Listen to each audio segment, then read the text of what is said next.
Together Association. Thanks for joining us live tonight from Edinburgh.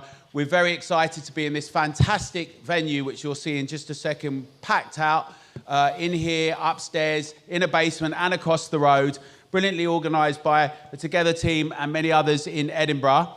We are going to be talking about a range of things. As ever, it's about Take Back Democracy, and we're going to say solidarity to everyone in London, in the Midlands, around the country who are challenging LTNs and ULEZ. What we're going to say, the majority of the audience want to say, no to ULEZ. But it should be noted that it's already been said that some people are in support of it. And tonight we're going to get into that discussion after we hear from everyone. But I'm not going to say too much more. You'll all be relieved to hear, because I'm going to introduce Matthew Brown, who's the chair and the coordinator who's been putting this event tonight on. So, Matthew, over to you. Thank you very much, everyone. Thank you very much.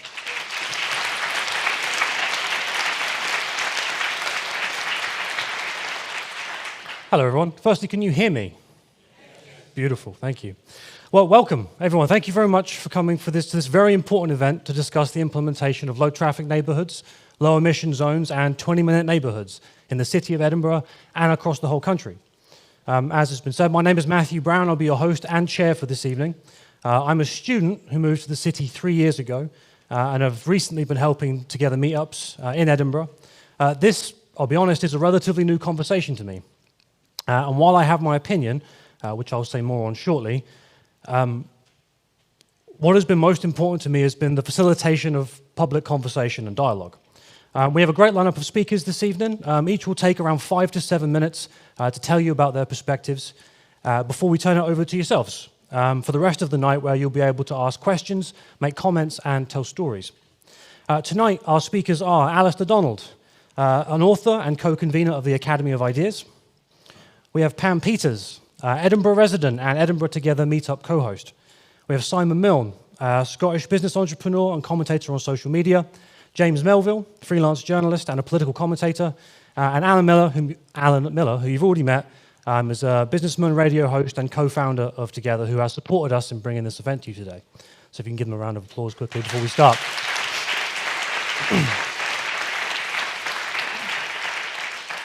We will also be hearing from Grant Douglas, a Corstorphine resident and entrepreneur, as well as Andrew Waldy, a resident from Leith, who will be speaking for a few moments to kickstart the public forum side of the evening.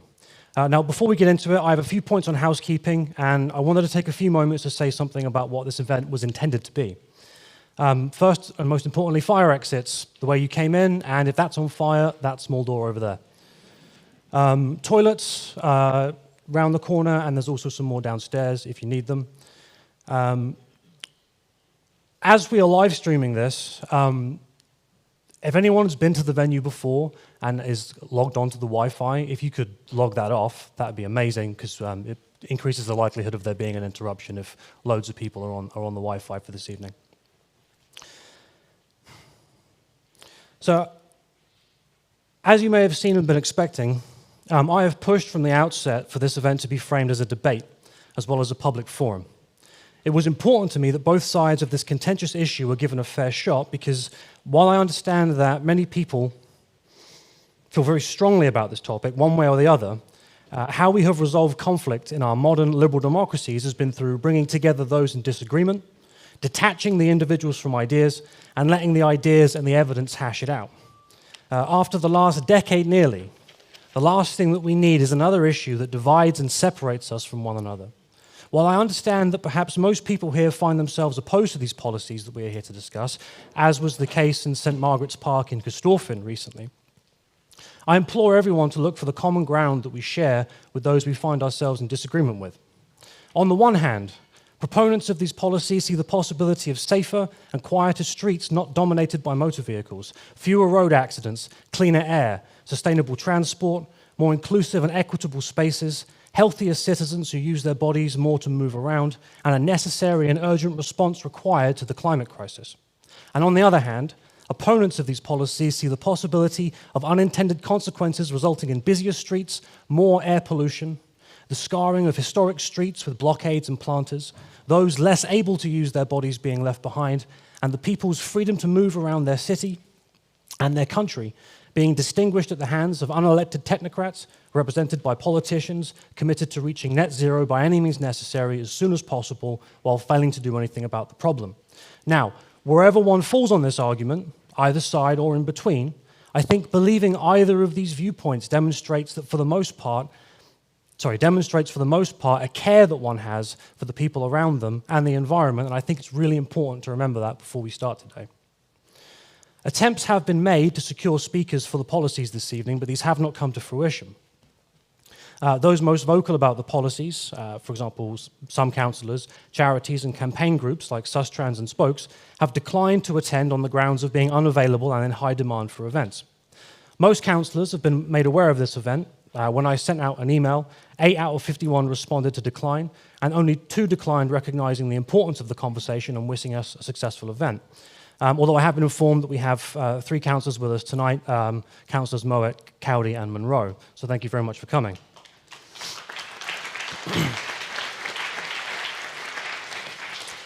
Transport and Environment Committee convener Councillor Scott Arthur has been invited multiple times and encouraged to attend on social media. While the date may not have worked for his calendar, he has shown little willingness in my interactions with him to engage with the issues the people of Edinburgh are trying to express at this event. However, I do hope, and we've heard from them already, and we are welcome, that there are some in the audience who see the value of low traffic neighbourhoods, low emission zones and 20-minute neighbourhoods. You are most welcome, and I encourage you to participate and share your views. After all, it is only by coming together on complex issues like these that we can solve our problems, and not by encouraging division and animosity between those with different views. Now, before I hand you over to our speakers this evening, I have a few words about the problem as I see it. I'd like to zoom out from the local for a moment, which we will return to. In Britain, we have abandoned rule by a single sovereign. That sovereignty was then disseminated equally amongst all of us. The people we elect to power are supposed to represent our sovereign interests. But how are the people we elect thinking about our interests? The standard economic assumption deployed in political thinking about human behavior has been that we are rational decision makers who are self-interested. From this assumption, what we think ought to matter, both to our representatives and to those around us. We can be convinced of that which is genuinely in our best interest. However, behavioral economics, a new hybrid of psychology and economics, which has become central to how many governments formulate public and social policy, instead assumes that humans are largely irrational and are not capable of making informed decisions about their own long-term best interest. From this assumption, what we think ought not to matter to our representatives, nor our fellow countrymen. Only the opinions of the rational, the experts, truly matter. This approach of behavioral economics seems to me to be what we are seeing in practice as assumptions across the country in various domains, including responses to environmental concern, where everyday men and women are being treated with contempt because increasingly our representatives seem to think that we cannot be trusted to make the right choices about how to behave, and so we must have our behaviors changed. Now, to back up my claim about behavioral economics being central to government public social policy and their attempts to change our behavior, allow me to read the blurb of a 2013 book called Changing Behavior on the Rise of the Psychological State. Quote, Changing Behaviors, the book, charts the emergence of the behavior change agenda in UK-based public policy making since the late 1990s. By tracing the influence of the behavioral sciences on Whitehall policymakers, the authors explore a new psychological orthodoxy in the practices of governing. Drawing on original empirical material, so that which has happened, chapters examine the impact of behavior change policy in the fields of health, personal finance, and the environment. And just to give you a taste, a few of the chapter headings: changing behaviors and new models of man, replanning the street, changing behaviors by spatial design, greening the brain, the pro-environmental behavior change agenda, and the conclusion of this book is nudge, think, steer, punch, searching for the real third way. A similar approach was taken in ancient Greece by the philosopher Plato in his work The Republic, in which he considers what a just society might look like. He concludes that a just society is one ruled by the wise, the philosopher kings, as they are the only ones properly trained to know what the good is and which path is best for the city to take, where everything is controlled by the experts for the greater good of the people. This is a kind of authoritarian, totalizing state control that we rejected in the West in favor of liberalism, which holds that, quote, Knowledge comes only from a public process of critical exchange in which the experts and laymen alike participate, end quote. And that is Jonathan Rauch, if you're curious. In my opinion, and this is the last thing I'll say, we must be vigilant to ensure that this temptation does not rear its head again in our society, using the language of social justice and crisis aversion to trick us into a bondage it took us hundreds of years to escape from, which was managed in part here in this very city during the Scottish Enlightenment. And on that note, I'll turn you over to our first speaker, Alastair Donald.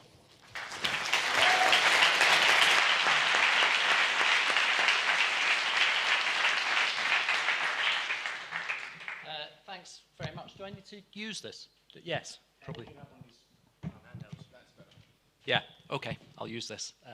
Thanks, Matthew, and thanks, Alan, for inviting me. Together have been one of the campaigns that have regularly appeared at the Battle of Ideas Festival, which I help organise every year in London.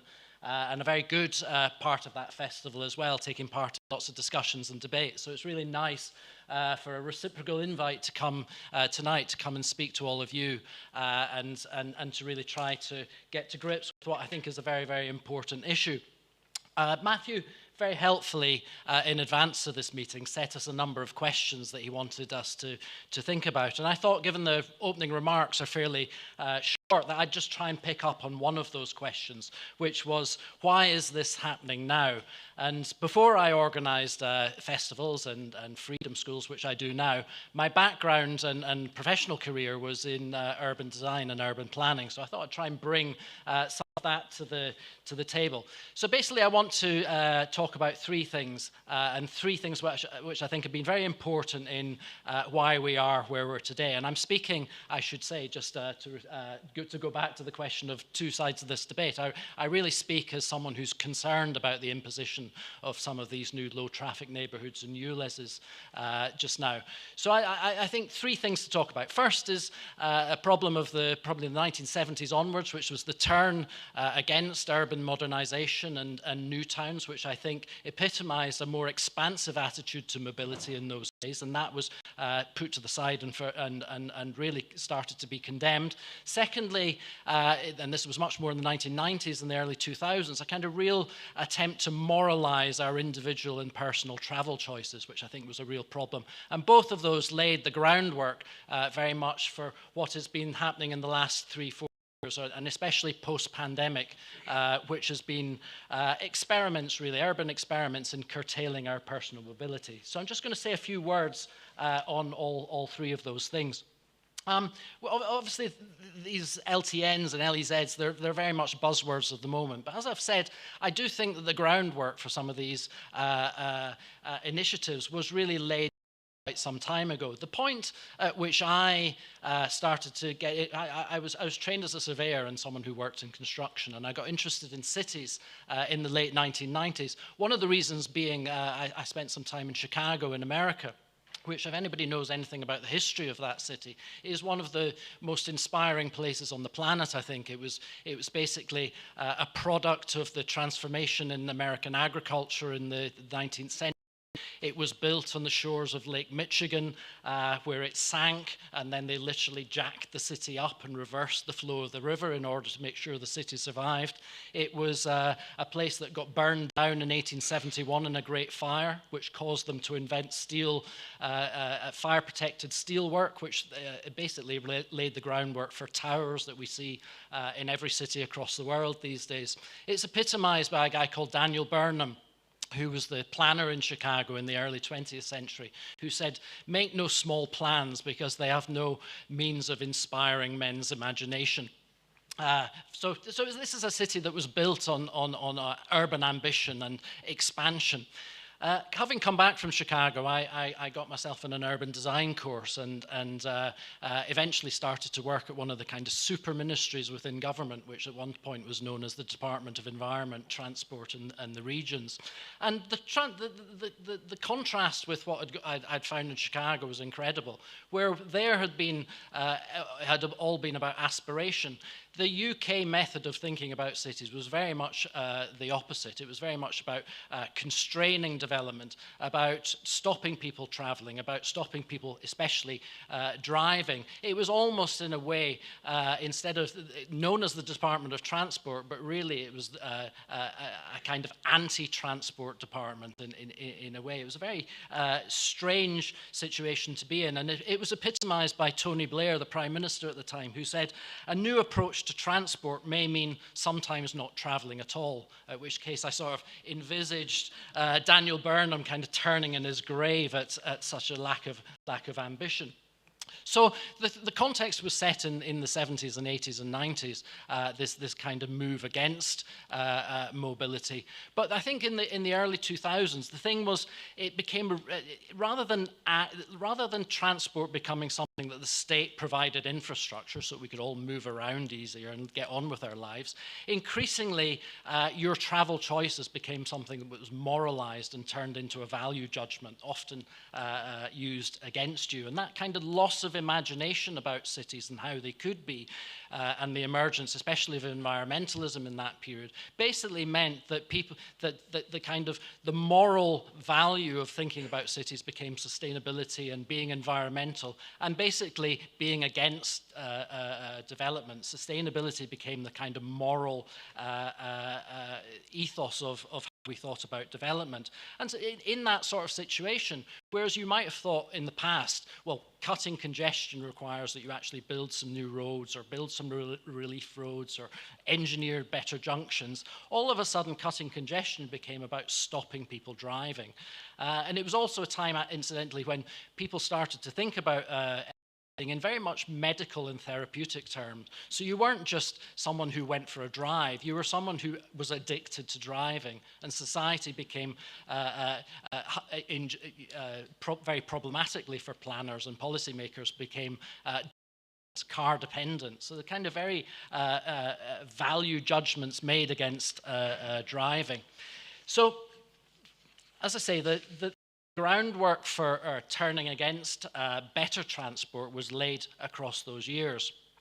I think the thing that's happened in the past 4 years, though, is that what we've been through the period of COVID and the pandemic and all the measures that were implemented to deal with that, and it's almost like people, policymakers and planners especially, have drawn inspiration from some of those lockdown times. It's quite important to say, actually, that across the 50 years that I've talked about, firstly, pollution, air pollution, has drastically reduced consistently across 50 years. Secondly, motoring has actually continued to increase because, as many of you will recognize, and I think anybody who drives a car recognizes, it just makes sense. You can get to places quicker, it increases your capacity to get a job, to meet a girlfriend, to get married to someone that lives a bit further away. And economically, for businesses, it means that you have a bigger pool of and more access to the type of materials and goods and people that you need to run a successful business. And if you think, if you look at the real growth areas in the world, think of the southern areas of the United States, for example, the economic growth and people are moving to exurbs and suburbs, places that are based and work through car-based mobility. So it is the future, and yet somehow here we are talking about how to reduce some of those aspects. I think just to finish off with the importance of the post-pandemic period. Well, there's a number of things that you can talk about.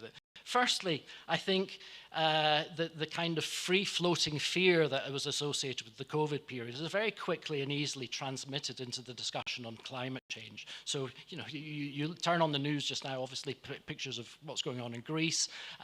This idea of the climate apocalypse has become very, very prevalent, when in actual fact, if you look at researchers and people who've done interesting work on this, actually, in terms of how we contain some of the problems of climate change, society has been incredibly successful in these things, and you wouldn't actually know it if you turned on the television. Secondly, as Matthew mentioned in his introduction, there's been a consolidation of these new kind of psychological behavioral initiatives around things like nudge, which have become very much a way of policymakers saying, well, we can kind of prompt people into acting as we want them to act, which I think is a real problem because it kind of denudes us of our agency to choose things. Thirdly, I think there's been vast swathes of public funding that have come out of the COVID period, which have been drifted into these new urban experiments, seemingly without any public accountability for the kind of productive value of these things. And finally, there's been a political shift, I think, which is very much represented by the way that health initiatives especially just get waved through without any real reference to the kind of democratic processes and usual democratic accountability that we're used to. So a combination of all things, I think, has left us open to these impositions, I think, from government and local authorities and city authorities to impose these new urban types of experiments on them. I think they're a problem, and I think some of the others on the panel are going to talk about why that is, and hopefully we can have a discussion about it afterwards. Thanks. Beautiful. Amazing. Thank you, Alastair. Our next speaker is Pam Peters, a local Edinburgh resident.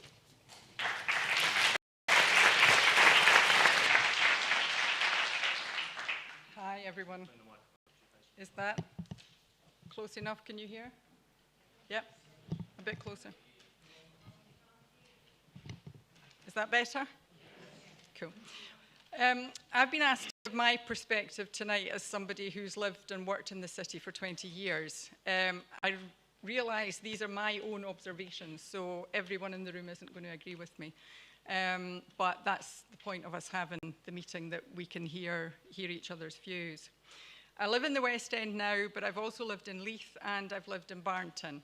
And I've seen many changes in the council's traffic management policies over these 20 years. All of which have disadvantaged the motorist in some way.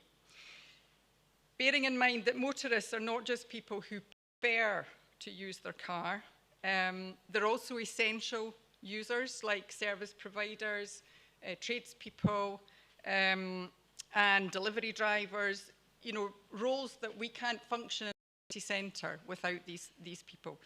And they're also residents who need their cars, and for one reason or another.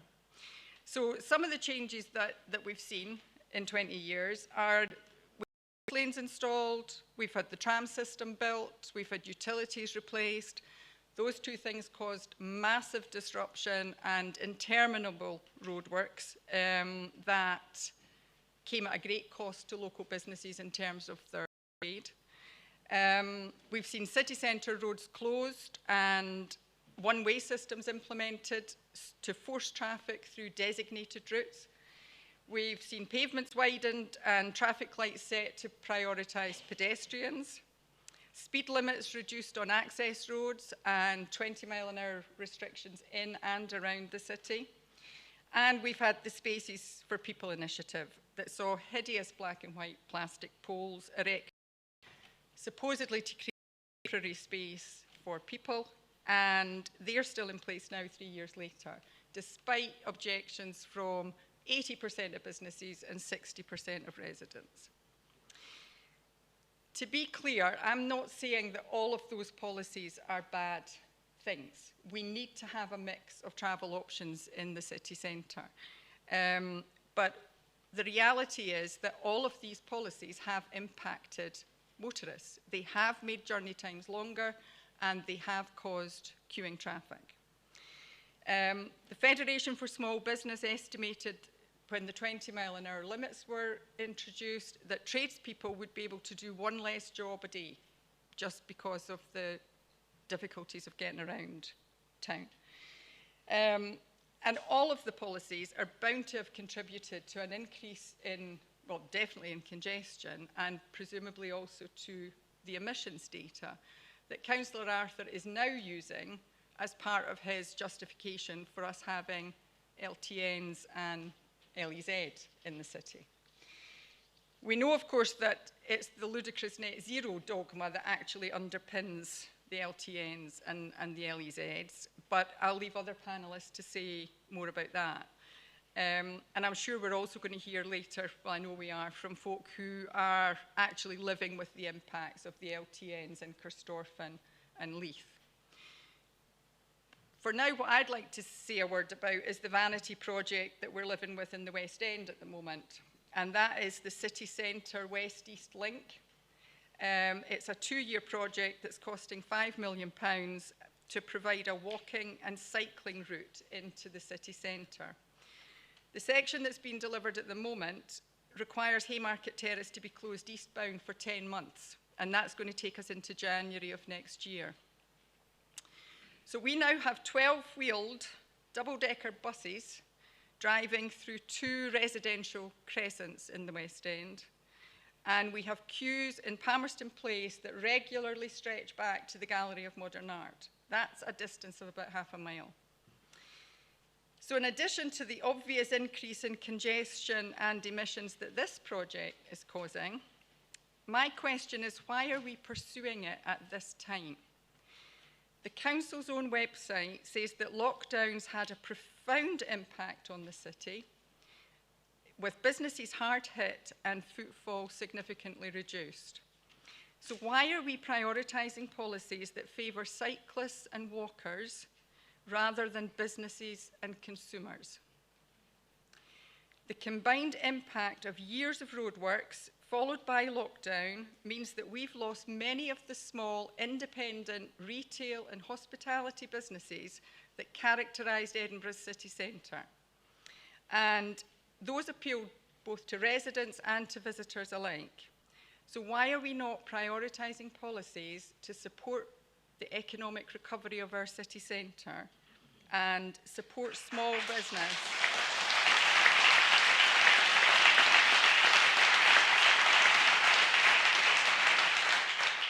Thanks for that. Support small business and attract more of them back into the city. Colleagues in Glasgow tell us that the LEZ that was introduced on the 1st of June is, quote, killing the city centre. Why would we want to risk that in Edinburgh? A Leith business owner is in the press today saying that the area around his business is dead since the introduction of new parking restrictions in Leith. The owner of my local coffee shop tells me that his trade is down 50% since the east-west link work started on his block, which was in April. He's got 2 outlets on the same street. How is he supposed to sustain his business for 10 months under those restrictions? Nobody from the council has even spoken to him, let alone offered him support. So that leads me to question whether a cost-benefit analysis of undertaking any of these projects has ever been done, and I can't find any evidence that it has. Surely that should be fundamental before undertaking any major project. Local authorities, in my view, should be implementing policies that benefit their local area and have the support of the local residents. The feedback that I've heard, and again, there'll be people in the room tonight, I think, that will be able to back this up with personal experience, is that the council has paid lip service to consulting with its residents. There's a lack of trust that the consultation process has been open and transparent. The questions are framed around how the policies will be implemented, not whether they will be implemented.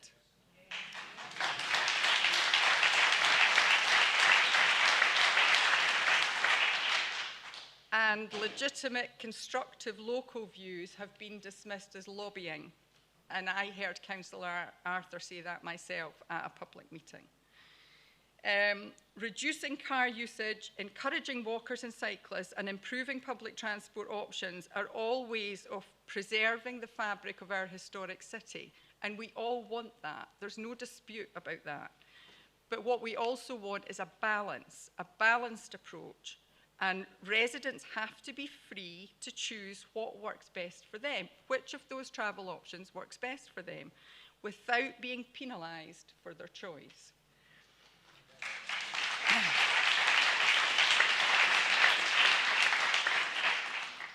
It seems to me that our politicians don't want us to have a choice. It seems that they've decided what's best, and we're expected to fall into line with that. But I hope we're not going to fall into line, and I hope that tonight's meeting is a big step towards not falling into line and having our views heard and having our not only heard but acted upon and not ignored. The Together Association provides a framework for residents to work collaboratively to demand change in their local area. And with their support, other cities in the UK have already successfully had plans changed or scrapped. And I hope that we can do some of that in Edinburgh. I'm grateful to Alan and his co-founder for establishing that framework and for supporting us to be able to host this meeting tonight. We want leadership, we want courage, we want common sense to prevail. And if it's not forthcoming from our elected representatives, then it's got to come from us. We have to remind them that they are public servants and they're elected to serve us, not to dictate to us.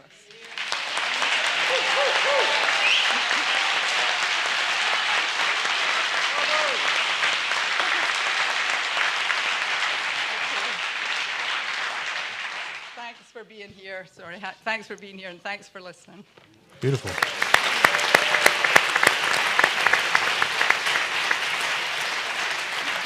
Thank you, Pam. Awesome. Our next speaker this evening is Mr. Simon Miln. Oh, sorry, did I get the wrong way around?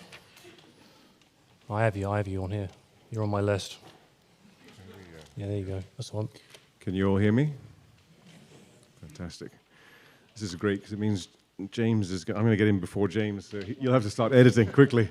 I'm sorry if I'm Good evening, ladies and gentlemen. Low emission zones, low traffic neighbourhoods, and 20-minute cities have the potential to be divisive subjects because they can all be described as beneficial and detrimental depending on your perspective. Who doesn't want cleaner air, less noise pollution, safer streets, and the convenience of all your basic requirements within a 20-minute walk from your front door? But do you trust your government to have your best interests at heart? No. And do you trust the science that's being presented to you? No. And if you don't, is there really anything you can do about it anyway? Yes. I'll come back to these questions. Let's first look at why the governments are bringing in these initiatives. The driving force is the government's commitment to net zero, which the UK is legally committed to achieving by 2050. Many people don't appreciate the impact this is going to have on their lives. Let's be very clear, the impact will be huge. Here's a taster. A research program sponsored by the UK government and conducted by scientists from 6 leading universities in the UK has recommended the following changes that will be required in order for the UK to achieve net zero by 2050. All new road vehicles will be electric and average under 1,000 kilograms. All commercial airports will have to close. That's no flying. All commercial shipping will have to decline to 0. The heating of all buildings will be achieved by heat pumps only. All domestic appliances will be electric and will be reduced in size. Beef and lamb will be phased out entirely, and fertilizer use will be greatly reduced. Fossil fuels will be completely phased out. 27 years may seem a long time, but it's really not, and that's why we're already beginning to see the government starting to nudge us towards these objectives, some of which may seem a little far-fetched right now, but it's amazing what human beings will put up with if they're nudged there slowly. So, what do we get in return for these massive sacrifices? Well, that all really depends on whether or not you believe that the UK's drive to net zero, if achieved, will actually stop climate change. In Edinburgh City Council's 2030 climate strategy, they say that climate change is the biggest threat facing our planet.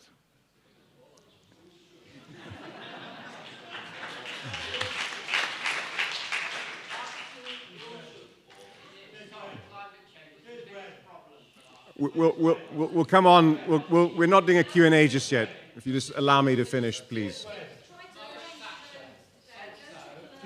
Sir, but there will be a time for you to speak later on. I promise you will have your moment to have your say. You have my word. This is why the Council has declared a climate emergency. People in power do love an emergency. It's like a hall pass to do whatever you like without having to be accountable. Anyway, let's get back to my earlier questions. Do you trust your government to have your best interests at heart? And do you trust the science that's being presented to you? I would suggest that politicians are amongst some of the least trustworthy people in our society.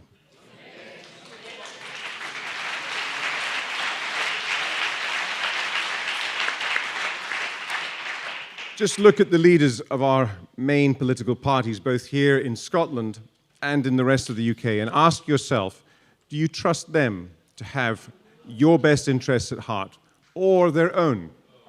I would argue the latter. And do you trust the science that's being presented to you? According to the mainstream media, the overwhelming number of the world's scientists believe that man-made greenhouse gases are the cause of climate change. But that is not the full picture. Scientists who don't support this argument are simply cancelled. So you don't ever get to hear their side of the story. David Bellamy, a friend of mine, insisted that climate change is part of a natural cycle. Sadly, he's not around anymore to argue this case, but even if he were, the BBC had cancelled him back in 2004 when he dismissed man-made global warming as poppycock. So, what if the government and the scientists are wrong? What they're advocating is going to have the biggest impact on British society since the Industrial Revolution, and it has the potential to destroy our economy and our way of life. It really is that serious. And what if they're right? Well, if they're right, shouldn't one of the first questions we ask be, who are we saving the planet for? Because from where I'm standing, it sure as hell doesn't look like it's for you or for me. Great leaders lead by example. But I ask you, how many of our current leaders have stopped flying, stopped eating meat, and have started living in 20-minute neighborhoods? None. Reflect on that before you embrace net zero, LEZs, LTNs, and 20-minute cities. These initiatives will not affect everyone equally. Don't think for one moment that those making these policies will give up their luxury cars, their private jets, their beef and lamb dinners, and their houses in the country, because they won't. They want you to do as they say, not as they do. To begin with, getting rid of your car and living in a 20-minute neighborhood will be sold to you as a benefit. What's more, you'll be able to virtue signal to all your friends and neighbors, which at first will feel great. But when that novelty wears off and reality sets in, and you realize you're no longer free to go where you want, to shop at a store of your choice, to eat what you want rather than what you're allowed, you will realize the injustice of what's happened. But it will be too late. Because your digital money, linked to a social credit score, will determine what you can and cannot do. And the facial recognition on your digital ID won't allow you to move out of your assigned zone. I grew up in Africa. And until 1994, they had pass laws in South Africa. Pass laws were designed to segregate the population and limit severely the movement of non-white people. This legislation was one of the dominant features of the country's apartheid system. Ultimately, what we're looking at here has the potential to become a digital apartheid.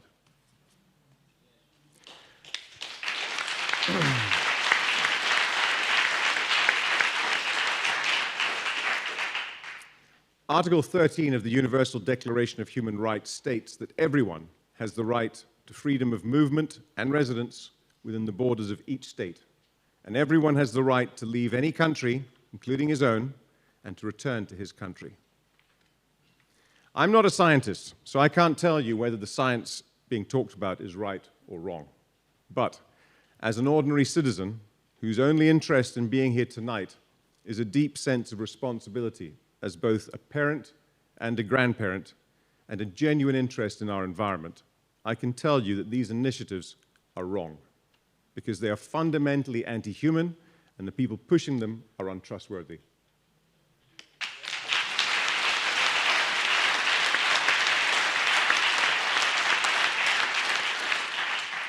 So, if you're not happy about these initiatives, what can you do about it? It's easy to become complacent if you believe that nothing you can do can make a difference. But this simply isn't the case. You can make a difference. Together, we can make a lot of noise. That's what Together is all about. And it's working. The headline of the Sunday Times last week was Khan to rethink ULEZ after call from Starmer. Make no mistake, this was due to everyone that stood up and challenged this together. Thank you very much.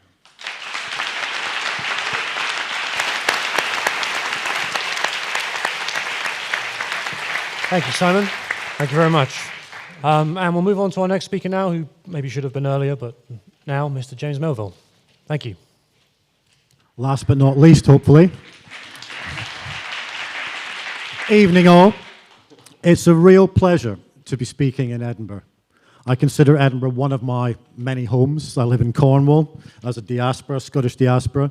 I studied in Edinburgh, and I'm acutely aware of the many, many great values this magnificent country has. One of which, lest we forget, was the Scottish Enlightenment. Now, there was a French philosopher called Voltaire who once said, "We look to Scotland for our civilization." Now, net zero is the diametric opposite of civilization.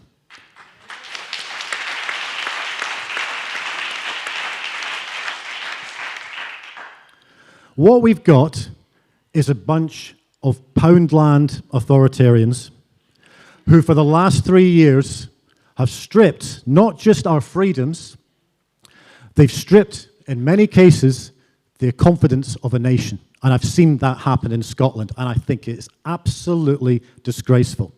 And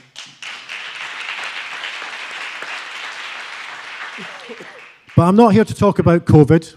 We've talked about that many, many times. We've all got our stories to tell.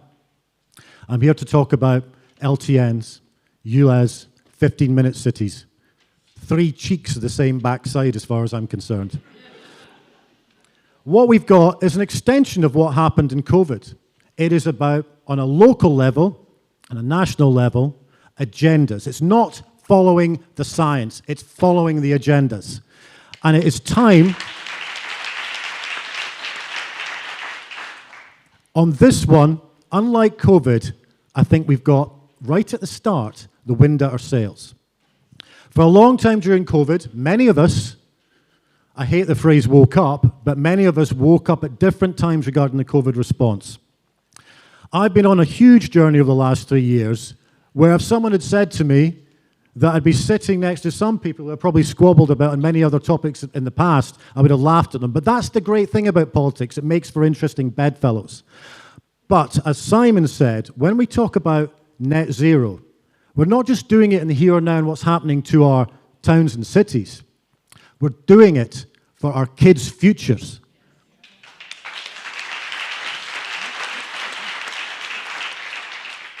Because if we don't stop it now, where does it go next? Simon again touched on, for instance, digitalization of everything. And that's where we're heading on this. And it's not a conspiracy theory to think this. Whether it's net zero, whether it was a COVID response and vaccine passports, whether it's aspects of finance and central bank digital currencies, the thing that interlinks them all is digital and digital ID. That is not freedom. Now, going back to the Enlightenment again, the great scribes of the time, David Hume, Adam Smith, and even Robert Burns, one thing that brought them together was about the need for individual and community freedom. Right now, we're working in completely the opposite direction, not because of the people, but because of the authoritarians and the politicians in charge. And if we give them an inch, they'll take a mile. And so it's up to us, and that's why I really like what Together are doing. We develop community spirit through activation. We don't try and influence with aggression. We don't try and influence with dogmatic approach. We do what we're doing tonight.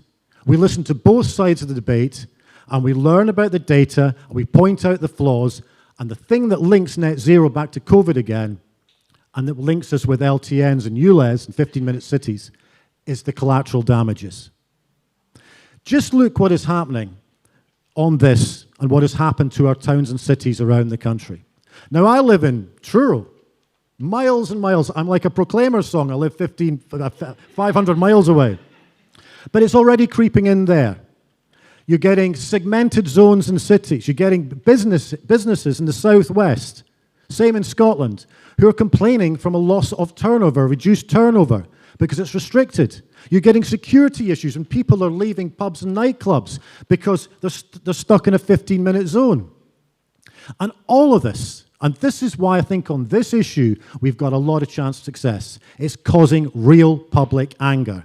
What we need to do is harness that anger into action and activation. And I'll finish with this particular thought. It is no to ULEZ. It is no to LTNs. It's no to 15-minute cities. It's certainly no to net zero, but it is a big yes to individual and community freedoms and freedom of movement. Thank you.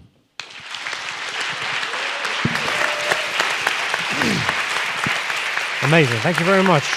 Thank you, James. And finally, before he interrupts me, our final speaker for this evening is the co-founder of Together, Mr. Alan Miller.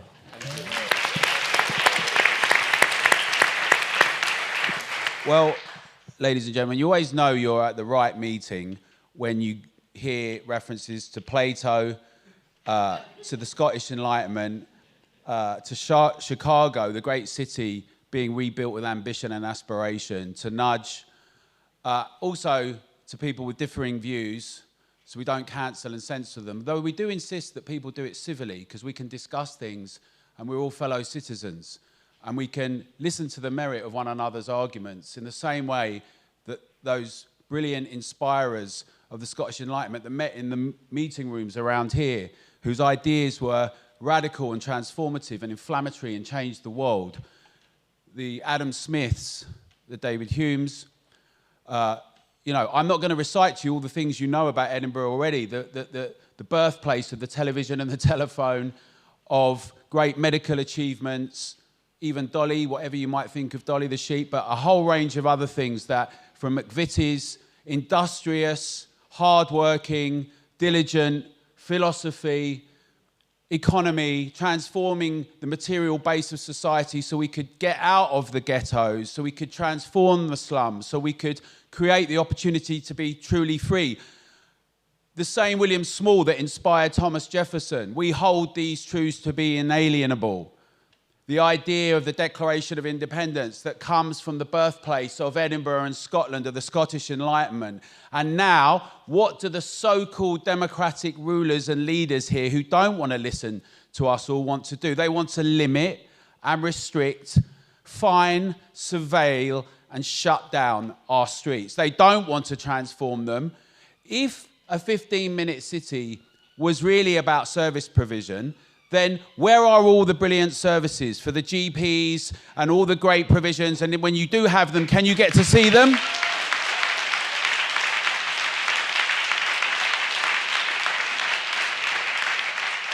Now, we're in this beautiful building, and we got to say, let's give it a little bit here, right? Because in Scotland, you had 5 incredible universities when England only had 2, right? In the 1700s, let's have it straight about the contribution of Scotland internationally.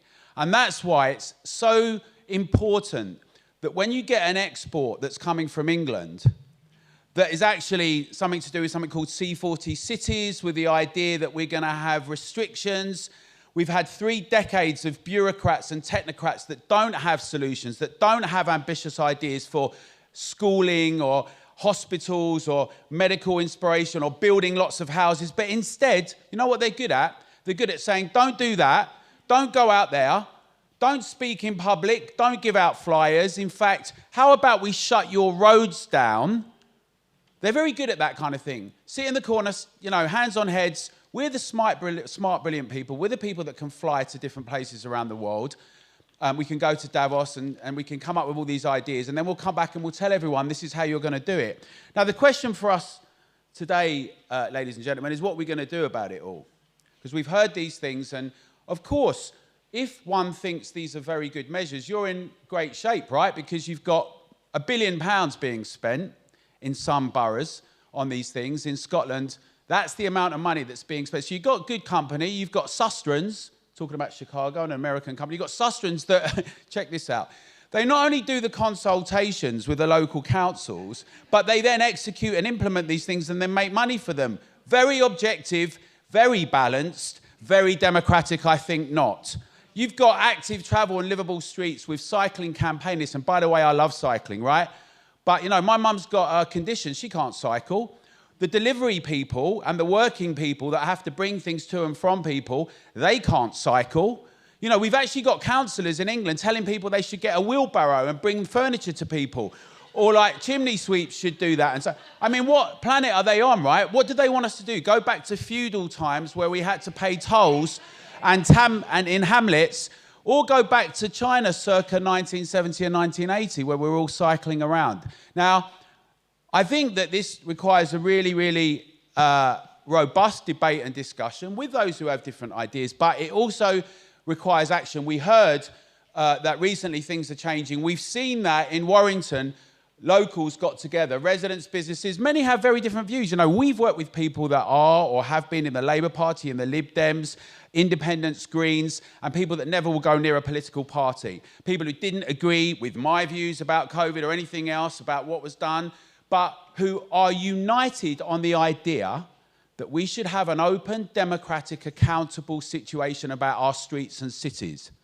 And that you might say that that was a once-in-a-lifetime thing that happened for 3 years, right? And whatever your views on that. But we're not keep having a permanent state of crisis where they just tell us, be quiet, do as you're told, we're the smart people, you're all stupid. We're not having it, right? We're not having it.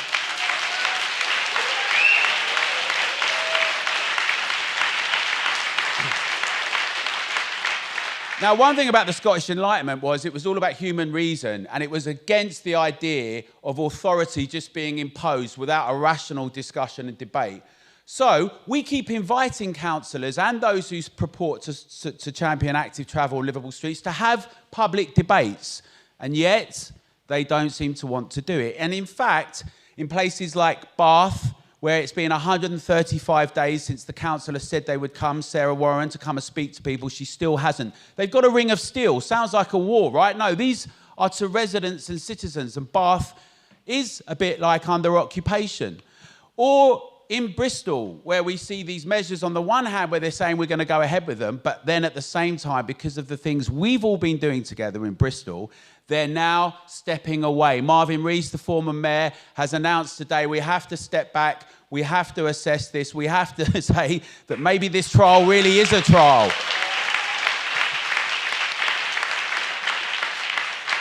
You know, Scott Arthur's response to, you know, whoever it was that cut down that camera, talking about vandalism and everything. You know, I personally think it's really important to win over hearts and minds, to convince people to take things down, to tell people like Sadiq Khan, who doesn't want to listen to the residents. This is why the whole discussion about devolution, by the way, is another can of worms. But the idea that I've got more democratic accountability in London with Sadiq Khan, or even with a mayor of Hackney, where I'm from, is preposterous. They want to shut 75% of my streets in Hackney, and they're just not listening, right?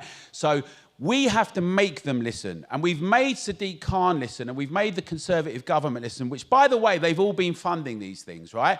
Now, Mark Harper and the Department of Transport has stopped funding livable streets and active travel because of the work you've all done, because of the work we've all done together across the UK. That's a remarkable thing. However, local authorities are now making a lot of money from these things, and these measures are in place, as we've heard from Pam. We like expansion of pavements, extra cameras in places, surveillance and limits.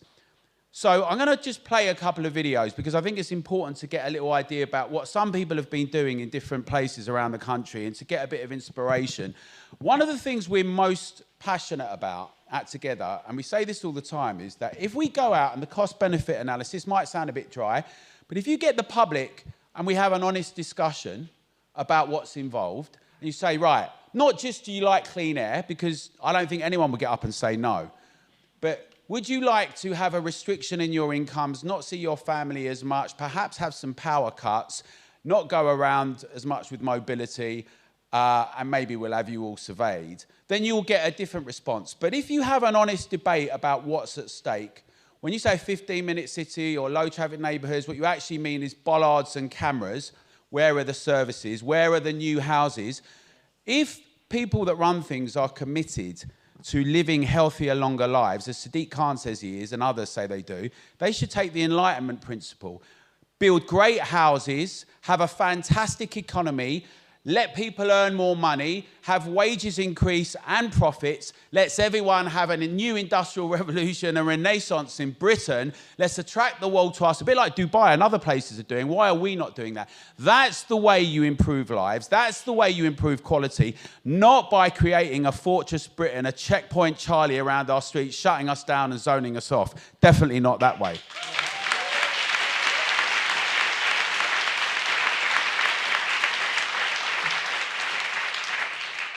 I think we've got a load of different videos. I'm going to play you just a couple, right? This is one from a campaign we're doing in Haringey. In Haringey, the head of Haringey, he's remarkable. This is what I mean.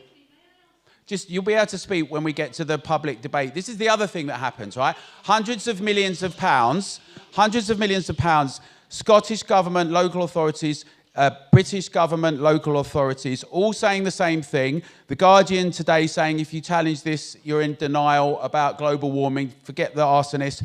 Lots of people everywhere saying the same thing. Yet when we have a debate and a discussion where we say we want it to be civil and everyone's going to get their chance to speak, people still want to shout us down and shut us up and stop us. It's not acceptable. Sorry, can I interrupt everyone just for a moment, please? In a few moments, Alan, we are going to start eating into the public forum side. So if we can play the videos, and then we'll set the microphone up. So what we're going to do now is play... Thank you. When you organise your meeting, then you can do it that way.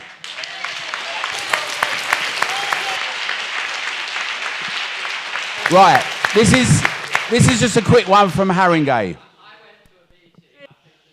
Totally and utterly unfair. But as Alan was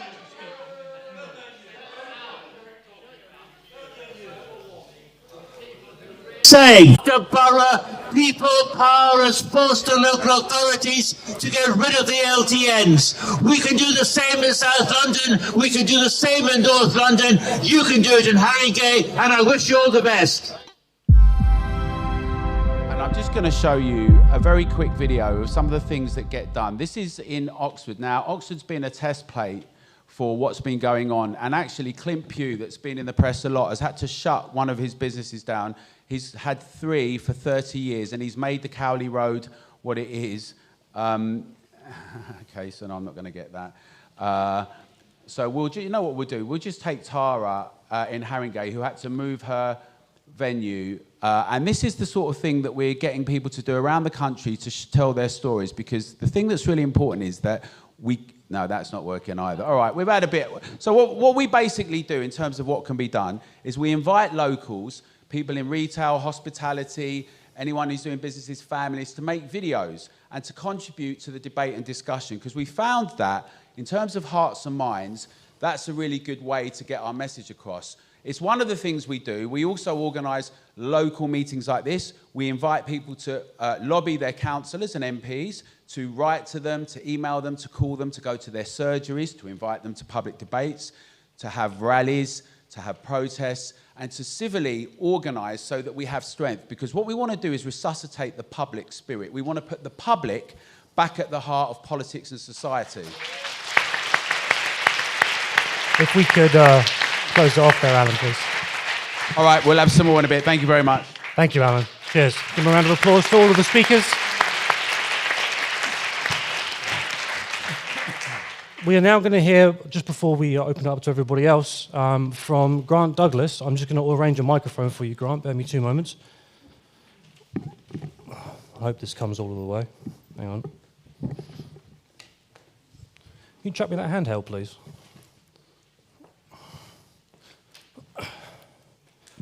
I'll stand with you. Of course.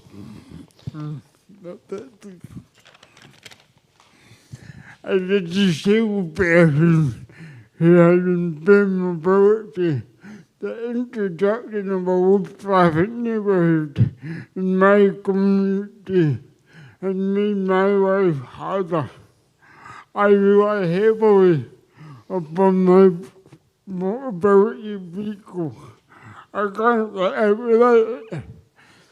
What about where to go due to the restrictions that have been imposed by the LTNs? I have longer journeys, more congestion when traveling around my neighbourhood. For example, if I need to get to my bank, my barber's, local cafes, or wherever, during times when the restrictions are at the highest, it takes me far longer. I've got to drive for much longer in busier traffic, more congestion, and I just don't understand how this low traffic neighbourhood is going to work. You're just moving the traffic into unsuitable roads all around your city. Thanks. Thank you, Tom. Thank you, buddy. May I borrow that piece of paper? Thank you.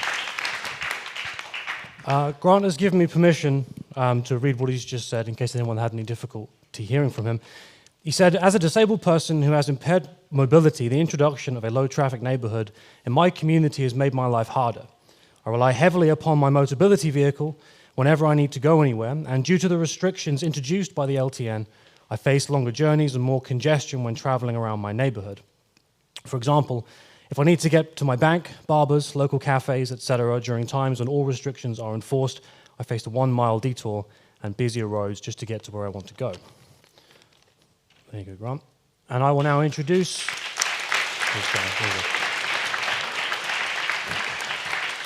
And I'll introduce you now to Andrew Waldy before we open up to everyone in the audience, and you will all, as many people as possible, will have the opportunity to speak.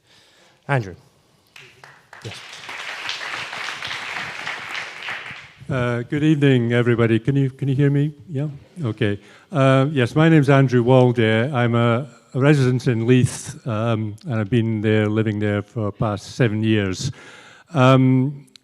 Leith, I'm sure, is familiar to most of you here, but for the benefit of the people watching the live stream in other towns and cities around the country, Leith is a historic part of Edinburgh. It's a port. It's still a very busy port, main port in Scotland. It's a very historic area. It was where many monarchs and kings, like King George IV, when he first came to Scotland, first Hanoverian monarch to do so, landed in 1823 in Leith. But now it's also a vibrant community, a place of business. It's well known for its restaurants and bars. In my 20-minute neighbourhood, basically I've got 2 Michelin-starred restaurants, so I'm well blessed. But in addition to the eateries and places to drink, there's many businesses. Businesses involved in technology. For example, from my bedroom I can see a business which specialises in tidal generation, Nova Innovation. But there's also many creative industries, TV and film production companies, architects and other creative businesses. It's a vibrant place of work. And Leith, in the last few years, has really been overwhelmed by disruption and change. We've obviously had the tram works to cope with the past 2-3 years. But recently, it felt like an invasion when the council sent lorries with fires on the back of them, we call them the lorries of hell, my wife and I, to actually paint yellow lines everywhere, including in private developments, which basically is the implementation of a controlled parking zone. So hitherto, Leith residents could park in front of their houses, many of which are tenement apartment blocks, but now they find that a lot of them can't because there are yellow line restrictions, and others now have to pay £120 a year for the typical family car, 20% extra on top of the £120 for your second car if you have to park in a permit-controlled parking zone. So this has really caused a lot of objection, a lot of anger in Leith. And on top of this, we now have the Leith Connections project, which is one of these projects which receives funding from the Scottish government via Sustrans, who are co-managers with the Edinburgh Council of that project. And they are gradually introducing bollards and planters, street furniture, turning the heart of Leith basically into a set of cul-de-sacs. So that will make journeys more difficult, and all the things that other speakers have talked about today.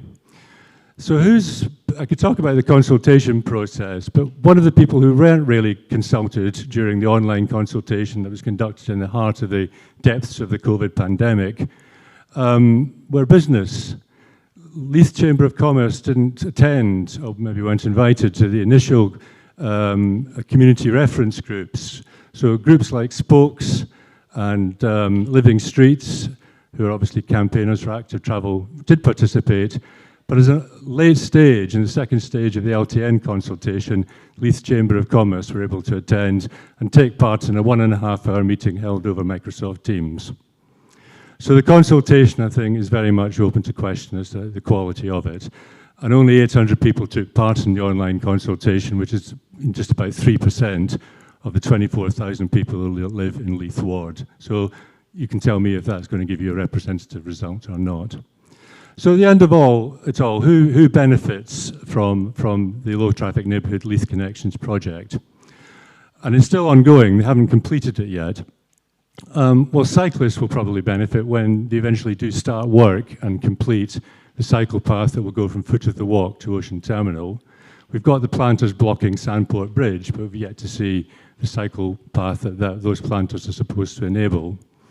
The council will benefit because they'll get extra revenue from all the controlled parking, residence permits, parking fees, and also the many fines that are being implemented for people who have to park but can't now do so legally. And who loses? Well, perhaps people like me who who use the main form of transport in Leith, which is walking. So my needs for safe and attractive environment, like fixing broken pavements, making sure the streets are clear of litter, dealing with the occasional problem of antisocial behaviour, which would do a lot for me to feel safer and comfortable as I walk around my community. Those things are not being addressed.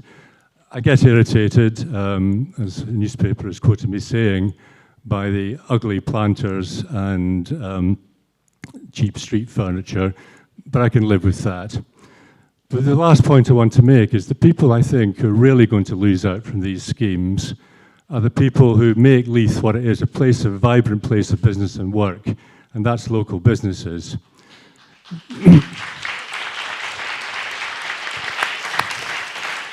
Who really were glossed over in the whole consultation process, in my opinion. We saw in the Edinburgh Evening News last night the comment by the owner of a well-known business in just off Constitution Street, Marshall Blaine, who runs the Queen Charlotte community rooms. He said basically Constitution Street has become dead. Now my wife and I, Denise, we've been talking to local businesses since the implementation of some of these measures, the parking and the planters and blockades. And many of them say there's two big problems. One, it's harder for their employees to actually drive to work and park, find somewhere to park to attend their place of work. So that's obviously going to have an impact on recruitment and retention of staff. And also we're finding that many of them are now saying, like Marshall Blaine did, that there's a reduction in footfall.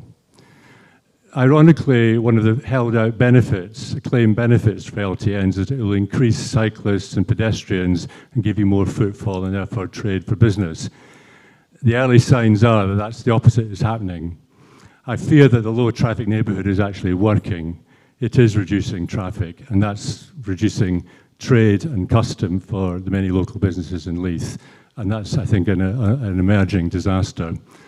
So it's early days, the long-term impact has not yet been seen. The impact on traffic, I think until we complete the installation of all the barricades, we won't really see the impact on the arterial roads that surround the central Leith, Duke Street, Great Junction Street, Commercial Street, Salamander Street. And these are the roads that people are concerned about in terms of pollution and congestion and heavy traffic. They're not addressed by the LTN at all. So we'll see how traffic on those arterial roads is affected. Will it be like Oxford, where it's really damaging, or will we be lucky and we can escape, that extra congestion and pollution? But that's what's happening in Leith. It is a top-down project. It's not something that people of Leith, I think, really asked for. It has been heavily promoted by 2 of our 3 councillors, and I will actually make a point of commending a third councillor, Katrina Facenda, who is actually engaging with local businesses. She came to a meeting in my residents' association to actually discuss concerns that we had, and that's to her credit, and I would hope that that's a way of working that her colleagues on the council will share and develop in future. Thank you. Thank you very much, Andrew. I'll just come and grab that off you. Okay, so what we're going to do now, we're going to open up to everyone in the audience, and I would like to hear from someone first, or a few people first, who are not opposed to these positions. So if anyone firstly, Alastair, I have a few things to say very quickly. For anyone downstairs, if you guys upstairs as well, you want to ask a question, if you yell it down, I'll repeat it or summarize it so everyone at home can hear, and then we'll go from there. And anyone downstairs, you can either direct your question to Athan. This doesn't apply to any of you, by the way. You can direct your question to Athan, and he can text it up to me, or if you would like, you can come and I'd like a queue to form, if possible, in the middle of the room, and I'll hold the mic, and we can have hopefully a back and forward between ourselves and everyone on the panel. So if people would like to, firstly, yourself, madam, and then anyone else who would follow would like to ask a question, if you could please make a line in the middle of the room, and we'll go from there.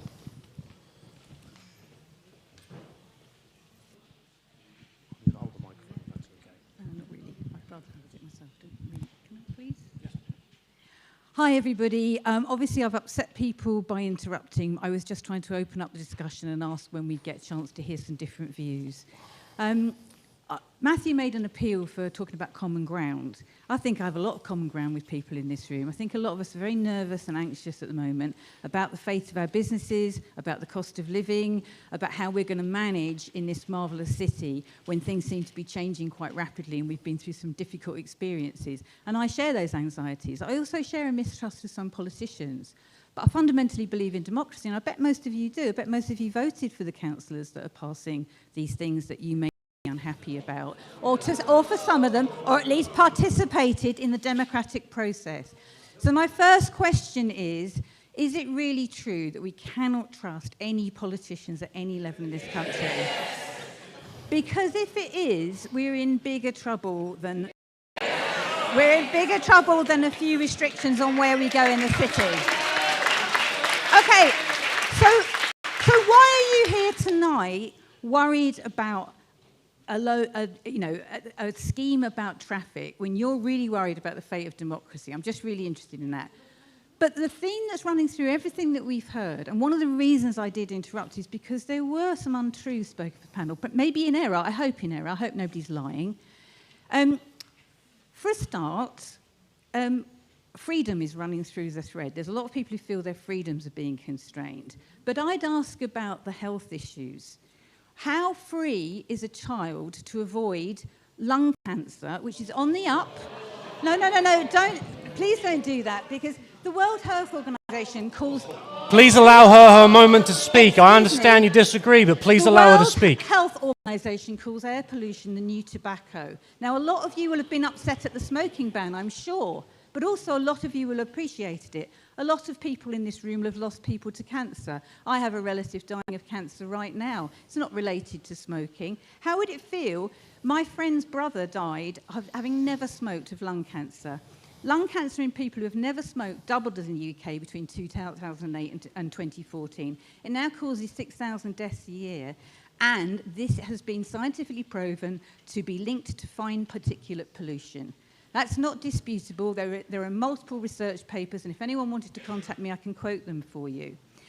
The woman you may have heard on the radio yesterday who's been campaigning, in the way that Together is campaigning against these, she's campaigning for cleaner air because her daughter died from an asthma attack, and the death certificate, the coroner stated, and it's the first in the world, was due to air pollution. Now, these councillors that you criticise and the government that you criticise, they have a legal duty placed on them to have the air be cleaner than it is. And we know that in Corstorphine, for example, that main street regularly exceeds the limits that are allowed in terms of air pollution. If you could wrap up your comments, please, madam, so we can get to the other questions. I appreciate that. Hold on a minute. So I just want to say there are a couple of things that were said that are simply not true. Please. And I want to praise it. I'd like to hear them. Behavioural economics does not deem that people are incapable of rational thought. It deems that we don't always behave in line with rational thoughts. And anyone who's ever fallen in love with someone they shouldn't have fallen in love with knows that's true. We sometimes make huge decisions that are not based on rational thought at all. And behavioural economics is trying to help us shift in a direction. For example, look at me. I'm quite round. I eat too much of the wrong things. I don't mind if a government tries to help me to eat healthily, okay, through nudge policies. So, you know, all I'm trying to say is... Could we move on to the next speaker, not please? everything you've heard from this panel is true, and if anyone is interesting, I can give you the facts. Thank you very much. Thank you for... Hi there.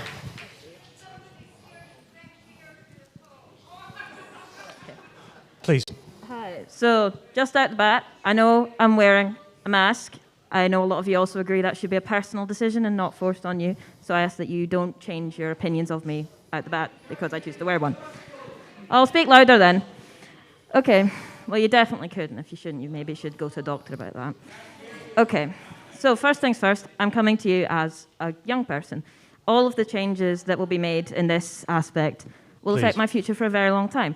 If I live to the age some of my relatives have lived to, I'm going to see the next century. That's particularly relevant when you consider that almost every climate model ends at 2100, apologies. It's not a phrase we're used to saying, is it? So I'd like to address some of the points that have been made. I've taken lots of notes. I want to try and understand your side, and I ask that you kindly listen to my side. I've heard that cars are the future. This is particularly confusing, considering everything required to make a car work is finite. How can we expect something to continue forever when we know that oil and gas reserves are finite? How can we continue to even rely on electric cars when we know that lithium, which is essential to electric cars, is finite? That's the first concern. Continuing on the topic of cars, let's talk about space on our streets. Did you know the average car occupancy is less than 2 people? For the size of a car, that's an awful lot of space that they take up on a street, especially in a congested city. When you compare it to the size of a pedestrian or a bike or even a bus per person, suddenly congestion can decrease dramatically. If we build more roads to maybe account for this congestion, I'd like to introduce you to a topic called induced demand. When you build new roads or add new lanes, more people use everything. It is not that there is now more space, there are more people using it. And then you need another lane. And then more people come again. And then you need another lane, and another lane, and another lane. And suddenly you have 10-laned highways like in LA, and nobody can get anywhere. I'd also like to introduce you to Slovenia, which I'm sure everybody knows of. The bottom 20% in Slovenia actually have a higher quality of life than those in the UK. Their capital city centre is also car-free. Business is thriving. The bottom 20% do not live in the poverty that our bottom 20% do live in, which leads us on to austerity. We share similar concerns. Austerity has destroyed this country. It has destroyed the NHS, it has destroyed education, and it has destroyed public services.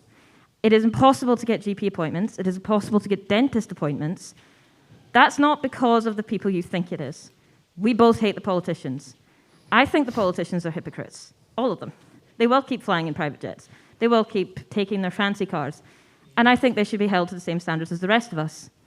Those standards should be allowing us to live on a sustainable planet. If you could wrap up your comments, please, so I'll we can wrap get on up to the quite next quickly. speaker. Thank you. Yeah. One point that was raised, I can't remember exactly from who, was who are we saving the planet for?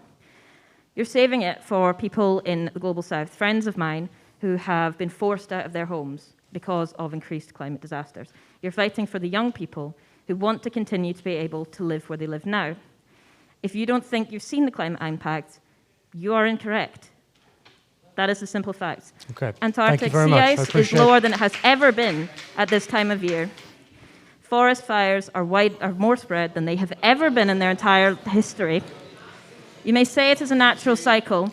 That is a cycle of 100,000 years, not 150. If you do not believe in the climate science, you are simply incorrect, and that is how science works. It's not I appreciate your comments. Thank you very much. Thank you very much. No, you're welcome.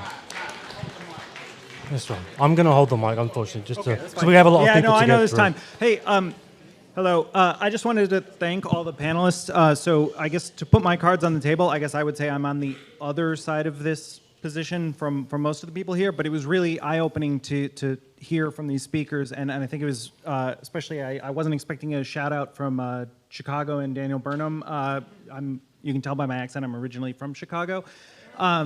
But I guess it's really interesting to me to see, we're all looking at sort of the same facts, but we're seeing wildly different conclusions because, you talk about not trusting the politicians. I don't trust the politicians either, but I don't think they're going to do these net zero targets. I don't believe that any of these dramatic changes that I think that we need desperately are actually going to happen. You don't trust them because you think they are going to do these dramatic changes. So it's just, I mean, no, but they're going to take our lamb or whatever, and like, does anyone think that's really going to happen? I don't know. Like, but okay, so I mean, it's just I don't know. What can I say here? Like, somebody made a reference to these millionaires and billionaires. They don't want to live in these 20-minute cities. If you go to North London, if you go to places like Highgate or Hampstead, those are 20-minute cities. Those are 20-minute neighborhoods. They're tiny, and billionaires live there because they're really nice places to live. Argument about facts, but what I think is more interesting is even if we agree on the facts, how do we come to a conclusion? How do we reach a democratic result? And what would you take for an election or a debate that you thought was honest and open? Would you be willing to admit that you lost? I mean, I would be willing to admit that I lost, like lots of my politicians lost. This is a good question. The question is, like, even if we agree on the facts, how do we reach a conclusion democratically? So I'm going to come back to the panel. Does anyone want to respond on that? Oh, I do want it to be quick, though, because we do have a few people to get through. Yeah, okay, sure. No worries. Yeah, no worries. I'm going to hold the mic, Mark. Oh, really? Okay. Yeah. Good evening. My name is Mark Wilkinson from People to People. I published an article today which includes 26 different links to inform people about climate change and the CO2 growth that we've had. And there's a lot of, whenever you have change, yeah, that comes with pros and it comes with cons, right? And we've all really, really heard about all the negatives that are coming from global warming and temperatures increasing, and we've all heard about the negatives with regards to carbon dioxide increasing. So what I wanted to do is just to point out some of the positives, right? Because there are positives, and I don't think nobody really hears about these, yeah? So one of them is to point out a study that was published by The Lancet earlier on this year. So it's a very recent study. And it was,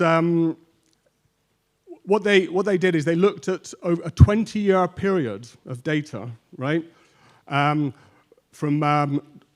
2019 to 2020, and they looked at 850 different cities in Europe.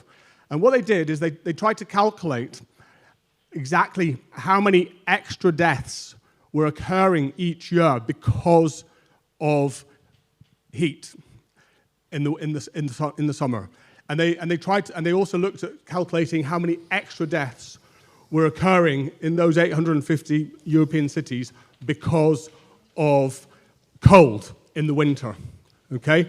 And what is fascinating is that their data, it's a huge amount of data, has proven that there are 10 times more deaths caused in the winter by cold, right, than there are deaths caused in the summer from heat, right? It's 10 times more. So okay, global temperatures are going up, and one of the positives is that fewer people will die, right? So that was just one bit of good news.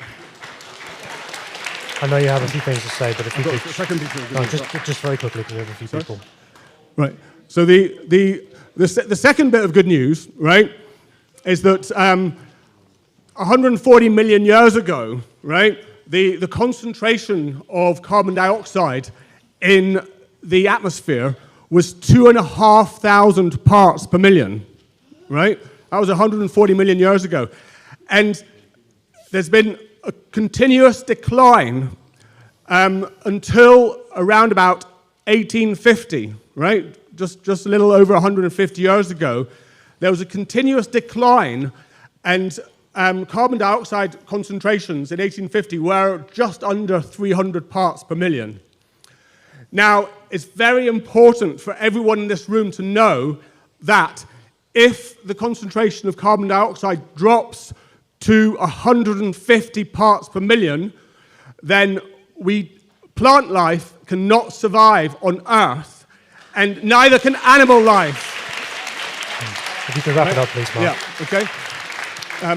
So what happened in 1850 is we started burning coal, and we've reversed that decline, and we have 400 parts per million. Thank you, Mark. Okay, We're going to move on to the next one. Thank you, buddy. I will do one more, and then we'll come back to the panel. Or 20-minute cities, keep okay, it it sounds concise, good, please. but is it? I walk everywhere, and unfortunately, I had to curtail the walking. There are no public toilets anywhere. Does it mean that we're going to see the Scottish government, who's been lobbied for a few years, introducing new public toilets? And if I have to endure 20-minute cities, not go to work miles away from here, can I ask the government, please, for a tax rebate on my council tax every year, then my national insurance numbers and whatever else? Thank you, Mr. Government, for that, for the tax cut. Thank you very much. Thank you. Mr. Officer? I'm going to hold the microphone if that's okay. Yeah. Well, I'd just like to say thanks very much to the guys here, for the people who have come and spent their time discussing these important situations with us. And of course, us for listening and showing respect. But the bottom line is, I think that we're all getting a little bit tired. We're all getting a little bit tired of the way that we are being misled, misinformed, and being nudged. And I'd never heard of being nudged. Being nudged was something that, when somebody was behaving dubiously across the room, you would nudge somebody and say, look at them. But no, nudging is now the way that we are moved towards our new utopian future. Now, the basic situation, people, is that we need to do something. We need to be prepared to actually, it's great that we stand here and sit here in these meetings and we do things, but we do actually need to take practical action, and we need to decide what our destiny actually is going to be. And I think it's great to see the germ of something beginning to form here and people beginning to start to think, because what we've seen over the last 20 years is a systematic decline in the art of thinking. And the situation is fairly simple. It can be summed up fairly easily. Never take advice from somebody who's more fucked up than you are. Thanks very much. I apologise to the church owners for swearing. I'm going to hold the microphone because it's only fair. Hi, I'm Caroline. I'm from Edinburgh, but I live in Bath. And with Together's support, we started Free Bath Streets, which we had a massive meeting in February. The movement is growing in Bath. What's happening to our historical city in Bath is what's happening in Edinburgh. Beautiful Georgian city now has a ring of steel around its historic centre. It's being dug up with rising bollards. It's being absolutely ruined. And roads are being blocked, people can't get to work, and as a consequence, most of the shops are starting to close down. What we're turning into is a Disneyland. We have busloads of tourists coming in to see the Roman baths. We have nothing for the local people. So I really urge you to join us together and to help save our beautiful cities. Thank you very much. Madam? Please. I haven't got a lot to say. It's just that I was away in Sicily last week, and I was really, really shocked when I came back to hear about the temperatures. I was there. The beaches were busy. The economy wasn't normal. None of the local people talked about the temperatures. And yet I came back and said, oh, how did you? And I thought, yeah, it was hot. It was lovely. That's why you know, went. that's why we went there. and I really am questioning what we're being told, because I was there and the temperatures were not worrying the local people, and everybody that was on holiday was going out as normal and sunbathing all day, and it was not the topic of conversation. Mm-hmm. And that was last week. Thank you. Mark? Hello, I'm an Edinburgh resident, born and bred Edinburgh. And what was I going to say? I beg your pardon. Anyway, Sorry. Happens to the best of us. It's the best.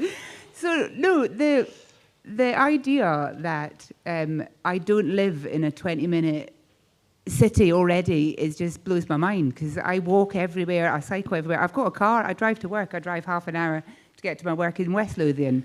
But I already walk around the city. I don't need bollards. We don't need that going on. When I drive out of town, I skirt what's going to be our new early dead, luckily. Although I'm not going to stop driving Edinburgh. I will still drive wherever the fuck I want. I'm sorry, but no. And they've changed all the light sequences so that the traffic doesn't go anymore. It doesn't flow anymore. It doesn't keep going. And I've been doing it now for 6 years, and I've noticed a difference. And if they're taking little readings to see how congested the pollution that is being, is because they're creating the pollution by changing it. And we do have to, we as people, we are in control. They work for us. We need to do something, and it's not good enough just to come here and listen. You have to get off your arse, and you have to actually take part in this and explain. And I feel sorry for you that you've put all your eggs in the idea that everything that we're saying is wrong, rather than actually going and looking at the reports that we read that say that climate change isn't true. Okay. Then you've made the wrong decision. Right, okay. Thank you, Morag. Hi. Hi, thanks everyone for this evening. I just wanted to pick up on the key points that were mentioned by the panel earlier on democracy. And for me, it's a question of priorities as well. I was very involved for a long time, for about 7 years or so, in trying to get a safe crossing for my kids in South Edinburgh, so that, because they have to cross several main roads, not just my kids, but all the kids that live on that side in South Edinburgh. And I was campaigning along with others for over 4 years, and that was after probably about 20 years of previous people trying to get a crossing on the same street that were unsuccessful. When I started, my youngest wasn't even at school. My son was about P1, P2. He's now just left primary school. And 3 years after our motion got passed by the full council in Edinburgh, they started building the crossing last week. So I'm just wondering, if it can take that long for a safe crossing for our children, then why can bollards appear overnight with no mandate from the people? You know, there's no public mandate.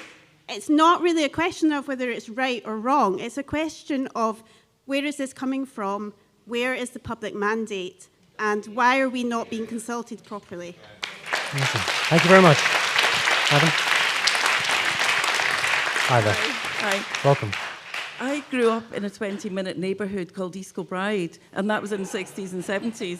And we had doctors, dentists, shops, everything within 20-minute walking distance. We used to walk to school every day. I mean, it was about 1.5 miles. And there were no surveillance cameras needed.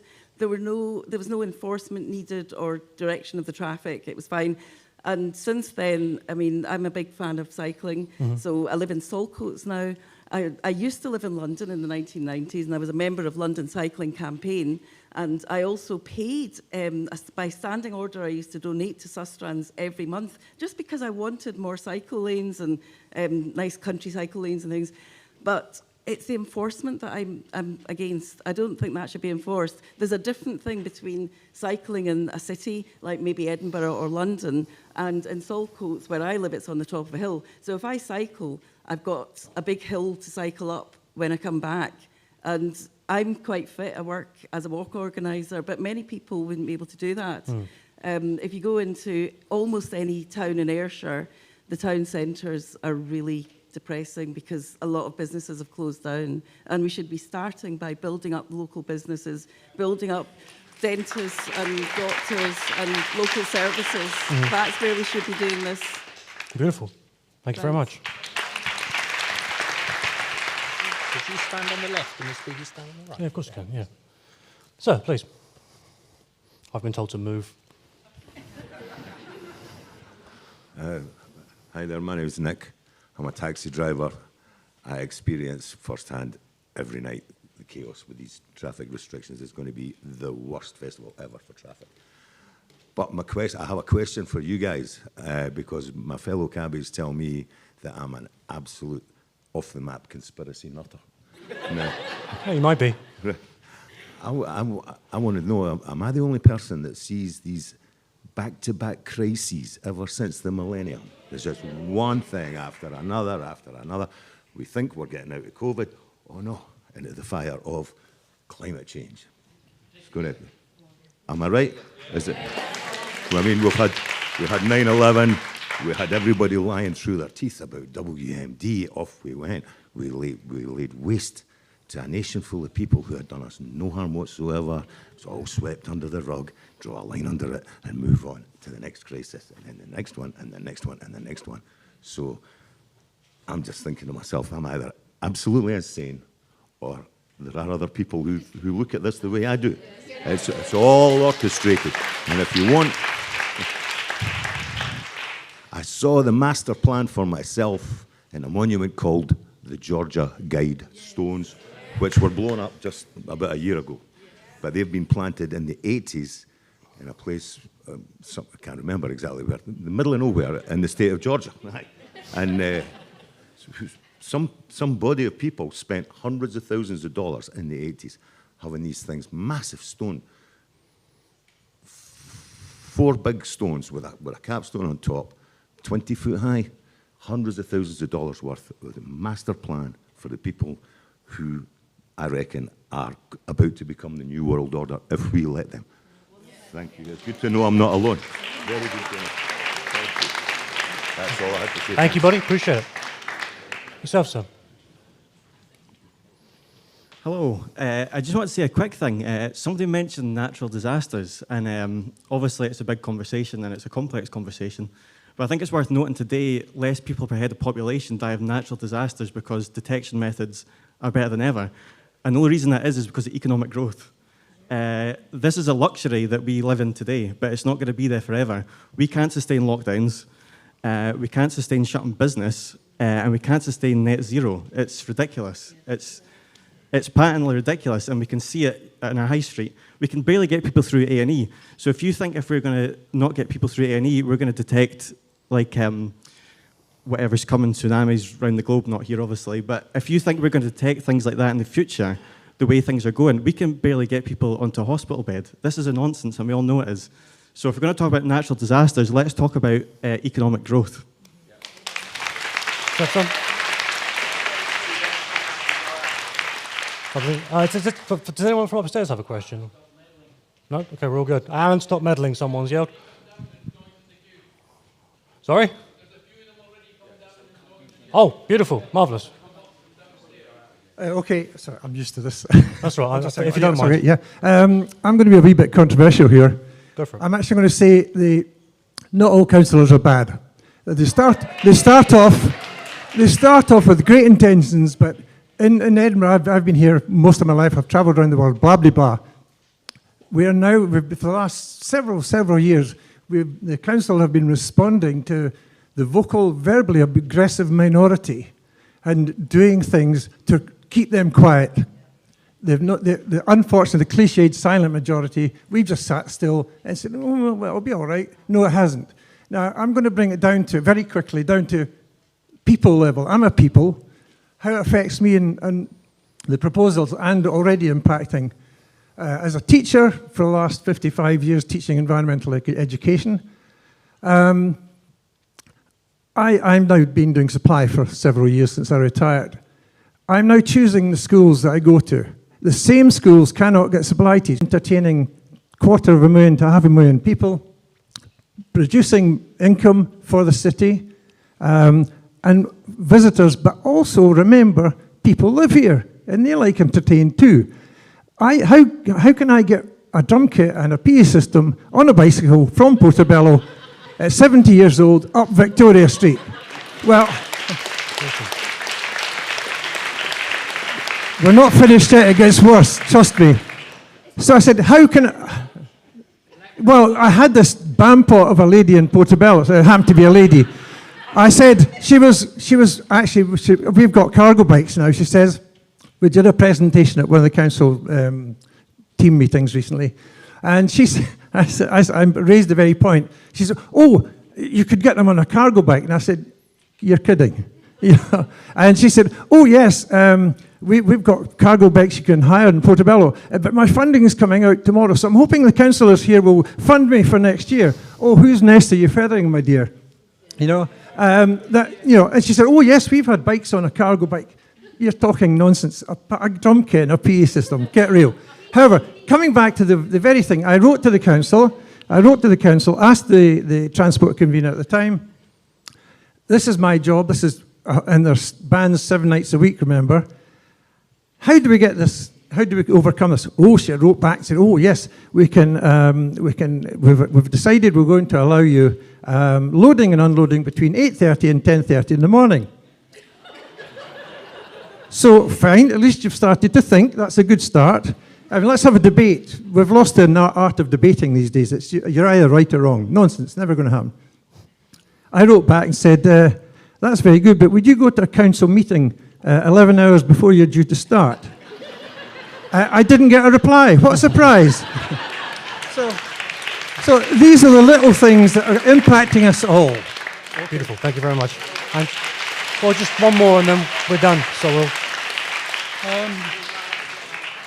I live in Pennycook, and my wife has to travel into work in Edinburgh. Mm-hmm. And during rush hours, it can sometimes take 1.5 hours to get home. 1.5 hours there, 1.5 hours back, because they don't have a proper transport system. I know people say Edinburgh has a good transport system, but Newcastle actually has a better one. Sorry, but it's not coordinated. They've built piecemeal tram lines that have cost God knows how much. Have been given an open checkbook to do that. And when I come in and I see all the queue of cars from Hill End to Morningside and all the pollution that's being spewed out because they're being forced into a single lane, and I look around and I think, God, where's the cyclist? You know? Oh, there's one cyclist over there. Well, it must be working then, eh? It must be working. Has anybody thought about another thing? When I was young, well, I don't know about you lot, everything was sustainable. You know, you had the guy that delivered the milk, you had the pop wagon, you had a Hoover that lasted you a lifetime, a toaster. Why are we, the public, being made to feel guilty all the time? It's the producers of all these things that need to be made to produce sustainable items. It's not up to us to go and wash our bottles out and all the rest. For them, they should be doing that for us, you know?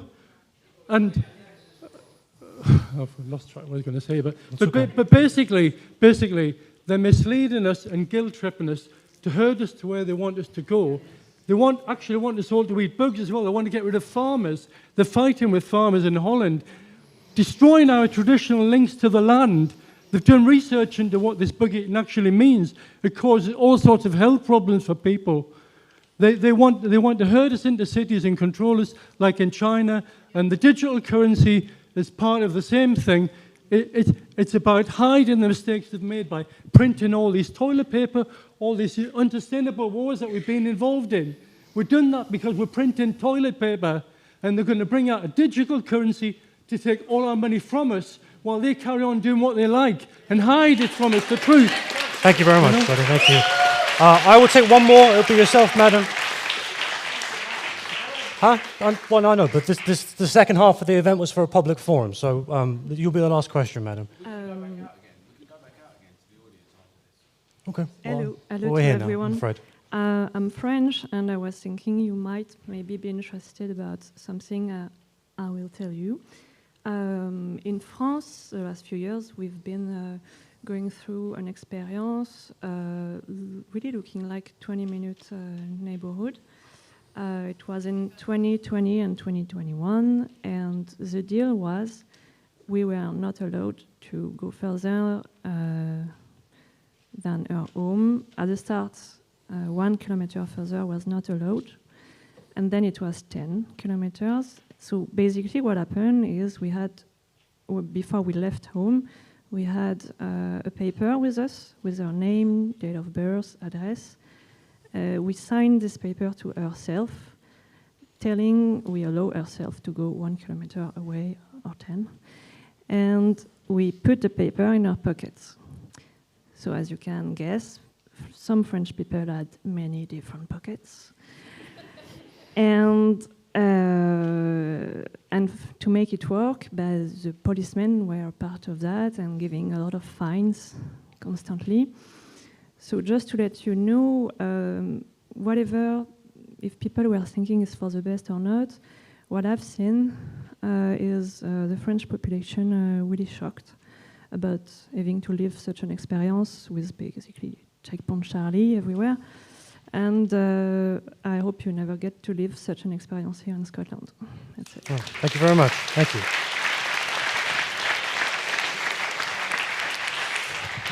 Does anyone want to come back on many of those points? Anyone? No, thank you. No? Thank you, Pam. It's like a hot potato. I think it's fantastic to see so much support here this evening. Really, absolutely fantastic. But I do think it's important that we, certainly on the panel, that we listen very carefully to the other side, the criticism, and there's been a little bit of that tonight. It's important to win over people. I'd say that probably 99% of the people in the room have already been won over in terms of being against these undemocratic initiatives.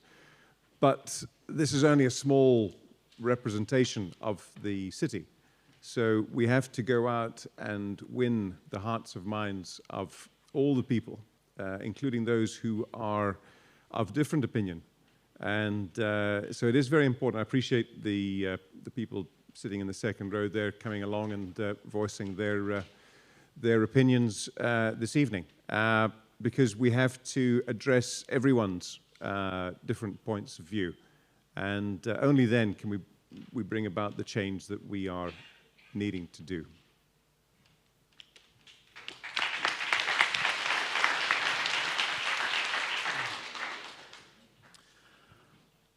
Remember the poll tax? That was the first political campaign I got involved in. I'm showing my age with that. But ultimately, that draconian taxation, how did it end? It ended from people power. And I think where we are getting to, and it's been a long journey the last 3 years, but we were certainly getting to on net zero, is a lot of crass logic responses and a lot of misinformation. I agree with Simon's point again, we've got to bring people together, but we've also got to point out the truth. You know, when you have, for instance, the agendas around electric cars, considering one of the components of the lithium-ion battery is made from cobalt, which is plundered by 40,000 child slaves in Congo, that is not misinformation, that is actually fact.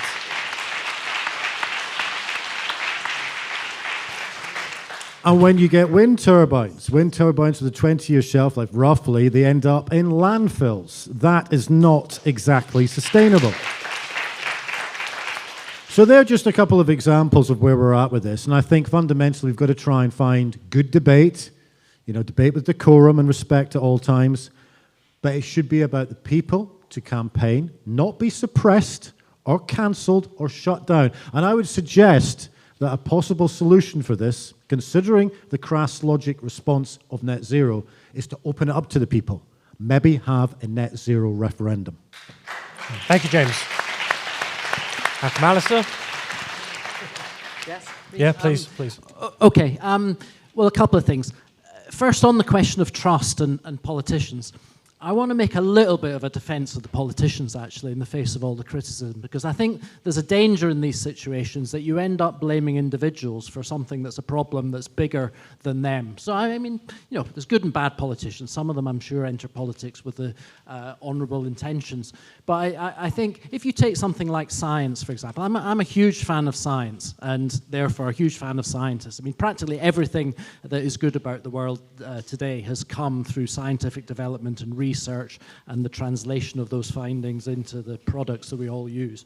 I also think that there's a massive problem with scientists today because they've been co-opted and used through their expertise and they've been made to take responsibility effectively for political decisions because of the cowardliness of politicians in actually standing up and saying what they think and actually introducing doing the things themselves.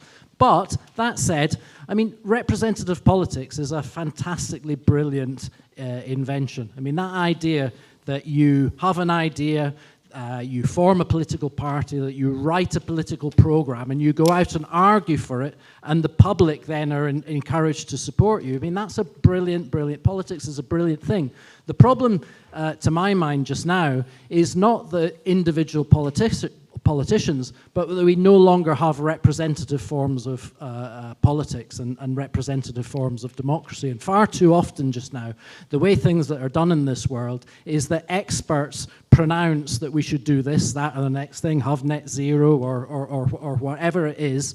And then the politicians, instead of being the people that have ideas, they're solely there to implement what the experts tell them to do, and so they kind of carry the can for these things. So I think, in a way, what we really need is to reinvent democratic politics, and the way that we do it is probably in meetings like this, to be quite honest, because people come along and they argue exactly what they think, for and against, and we can have those arguments out, and out of that might come a more worthwhile politics. But I think it's not quite right just to blame the politicians, as bad as some of them they may be. I think it's the political system that we currently live in under the 21st century that's really the problem. I'll say one other thing, which is a response to whoever it was that talked about, well, people live in Hampstead, that's a 20-minute city, and therefore we can all live in 20-minute cities. I mean, the problem is that we're never all going to live in Hampsteads. Hampstead is populated by people who have a certain lifestyle, they do certain sorts of jobs, mainly journalists and people who can work from home. They don't really need to leave the house. They kind of go down the road to the local cafe or whatever, and they live their lives entirely within that environment. For most of us, for the vast majority of the population, we need to go out and we need to work on, lots of jobs require physical presence, whether you're emptying the bins or building or manufacturing products or whatever. You know, you can't stay in the house to do those sorts of things. You've got to travel. And even in a small town like Dalgety Bay, where I've been staying the last few days, pretty small town. Actually, probably you don't need to walk more than 20 minutes to get from one side to the other. But the way it's set up and the type of jobs and facilities and manufacturing and warehousing, It's not the people who live in Dalgety Bay that work there. It's people who come from all over Fife and a far greater distance. So we need to be able to develop the mobility systems that support the type of economic and lifestyle choices that we have. Alastair. And that is that's the barrier that we face just now. We need to be more imaginative and more ambitious rather than curtailing development and curtailing mobility. Actually, I don't think it's enough just to defend what we have. We should go much more on the attack and say we can do far, far, far better than we've got just now by being more ambitious. Thank you. And finally, Alan. To Alan, finally. Oh, Pam, do you want to say something? No, Pam's okay. All right. I think this question of trust is really, really important. And I think that one of the problems is that for a long time, many of us have not felt like our voices have been heard, and our voices haven't been heard. But we have a personal responsibility to correct that. I think a lot of the thing about some of the discussions where they say it's all going to go this way, it's all out of control, they're just going to do that to us regardless, is actually quite anti-human as well. I think that it's incumbent on us. It's the biggest responsibility and it's the most creative project we can ever be involved in. How do we want to curate? How do we want to create and innovate the kind of society we want to see? Well, the first thing we need to do to restore trust is put ourselves back at the heart of it. We need to make those accountable by arguing the kind of arguments we're making, by these brilliant contributions, not just in these rooms. We need to go out and get our friends and our colleagues, our neighbours, our work associates, have rows, have discussions, win them over. Just put your hand up if you're on the Together email list, if you get emails from Together and all that. Great. And then keep your hands up if you're a member. Right. Well, we need the rest of you to become members of Together to get involved. That's how we carry on campaigning.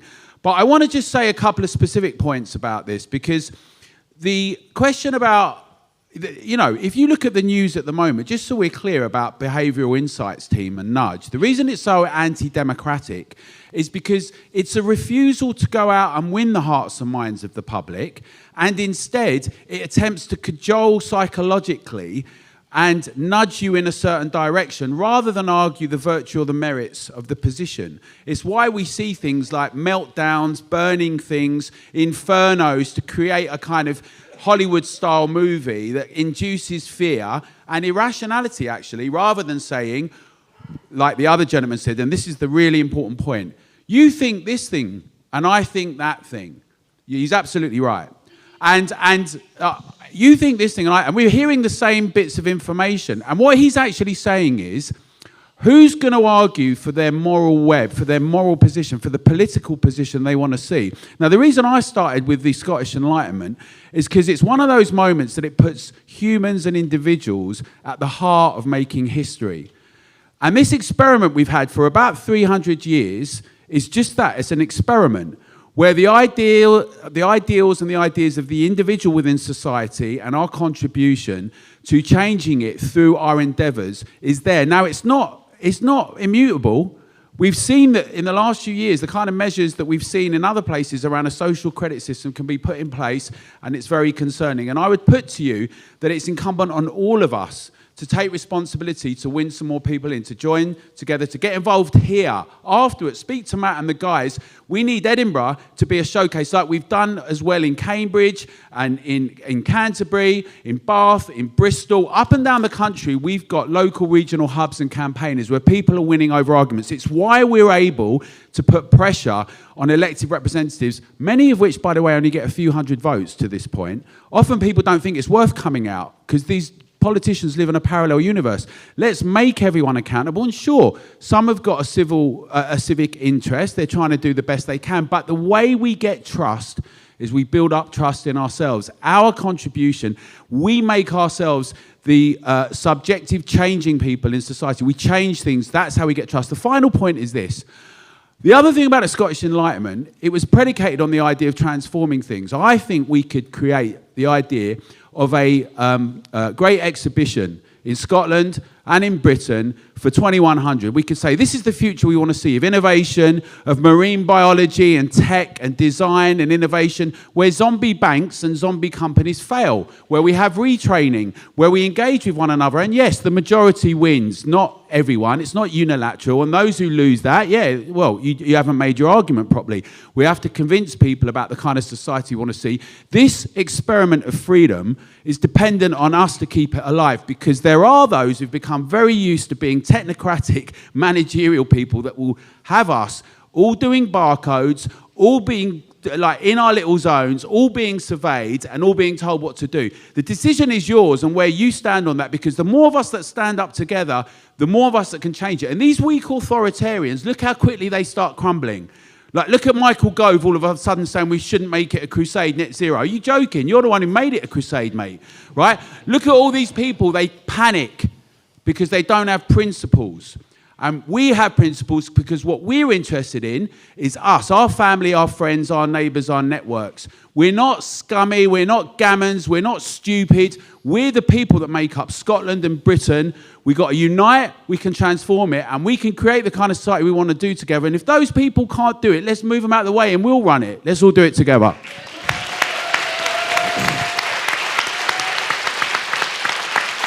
Amazing. Thank you very much, Alan. Thank you, Alastair. Thank you, James. Thank you, Simon. Thank you, Pam. And thank you, everybody else. I want to say a really, really big thank you for everyone joining us this evening, either online, in person, or downstairs. Hello, everyone. And a huge thank you to everyone who played a part in bringing tonight together. There's too many of you to mention, but you all know who you are, and I want to say a big thank you. As you'll all be aware, tonight was a free event. And we do have a couple of donations buckets, so if you can or would like to help us cover the cost of the room, we would appreciate some donations, and we can host other events like this in the future. We will be popping over to Frankenstein's just across the road if anyone wants to join us for a drink. But I will say good night, and I wish you all a safe journey home. Thank you very much. Yeah,